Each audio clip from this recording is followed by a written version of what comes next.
Assalamualaikum warahmatullahi wabarakatuh. Perkenalkan, nama saya Raif Hidayatullah dari Universitas Khairun, Fakultas Ekonomi dan Bisnis, Program Studi Ekonomi Pembangunan. Di sini saya akan menjelaskan materi mengenai ekonometrika, yaitu heterokedastisitas dan autokorelasi. Materi yang pertama yaitu definisi dari heterokedastisitas. Heterokedastisitas adalah kondisi di mana variance error dalam model regresi tidak konstan di seluruh observasi. Hal ini melanggar asumsi klasik dari model statistik linier yang menyatakan bahwa error harus memiliki varians yang konstan. Ketika heterokedastisitas terjadi, estimator ordinal least square OLS yang kita gunakan untuk memperkirakan parameter model menjadi tidak efisien. Meskipun estimasi tersebut tetap tidak bias ketika tidak mendapatkan estimasi terbaik dari parameter yang kita cari. Contohnya yaitu dari heterokedastisitas dapat ditemukan dalam data ekonomi, di mana variance error dapat meningkat ketika dengan peningkatan pendapatan. Ketika kita tidak memperhitungkan kondisi ini, hasil analisis kita bisa menyesatkan. Mari kita lihat bagaimana kita dapat melakukan transformasi persamaan linear untuk mengatasi masalah ini. Untuk mengatasi hal ini, pengujian heterokedastisitas ada 3. Yang pertama yaitu uji multiplikatif heterokedastisitas. Uji ini digunakan untuk mendeteksi heterokedastisitas ketika variance error tidak konstan dan berubah secara proporsional mengikuti variabel tertentu. Variabel error diasumsikan berbentuk fungsi eksponensial dari variabel penjelas. Jika variabel tersebut berpengaruh signifikan terhadap variance error, maka model mengandung heterokedastisitas. Pengujian yang kedua yaitu ada uji Goldfein-Quendit.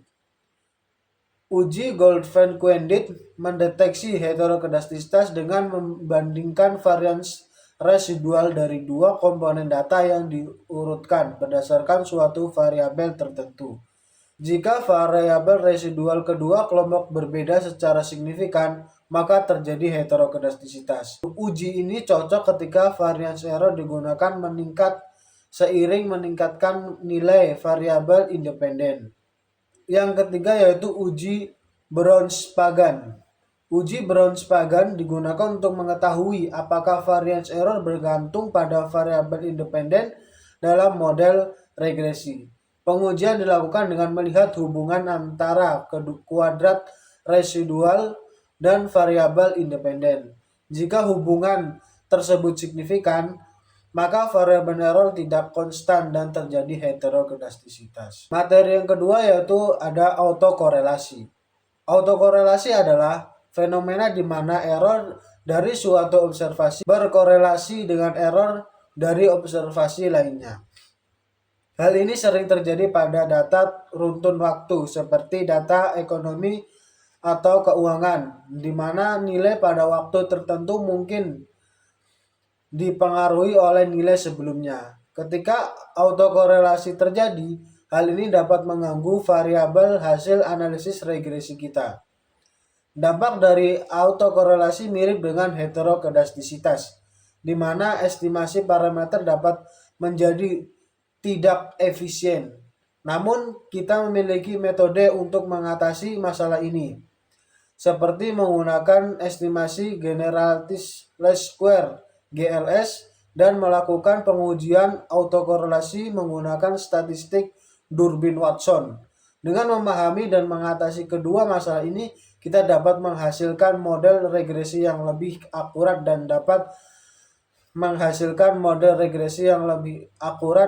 di sini ada 4 pengujian autokorelasi. Yang pertama yaitu proses autoregresi ORD1. Proses autoregresi ORD1 adalah model array deret waktu di mana nilai variabel pada variabel sekarang dipengaruhi oleh variabel pada satu periode sebelumnya serta suatu komponen error. Model ini digunakan untuk menangkap ketergantungan waktu autokorelasi dalam data. Yang kedua yaitu estimasi generalized least square (GLS). Estimasi generalized least square merupakan metode yang digunakan ketika asumsi klasik OLS dilanggar, khususnya adanya heterokedastisitas atau autokorelasi. GLS memperhitungkan struktur variance covariance error sehingga menghasilkan estimasi parameter yang lebih efisien dan tidak bias. Yang ketiga yaitu uji asimptotik.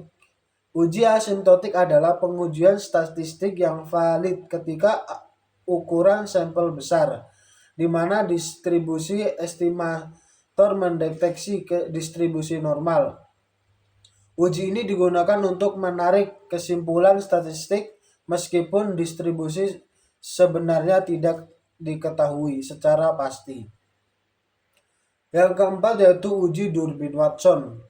Uji Durbin-Watson digunakan untuk mendeteksi autokorelasi orde pertama pada residual model regresi. Nilai statistik Durbin-Watson berada antara 0 dan 4. Nilai mendekati 2 menunjukkan tidak ada autokorelasi, sedangkan nilai mendekati 0 atau 4 mengidentifikasikan autokorelasi positif atau negatif. Mungkin itu saja penjelasan materi tentang heterokedastisitas dan autokorelasi dari saya. Wabillahi taufiq wal hidayah. Wassalamualaikum warahmatullahi wabarakatuh.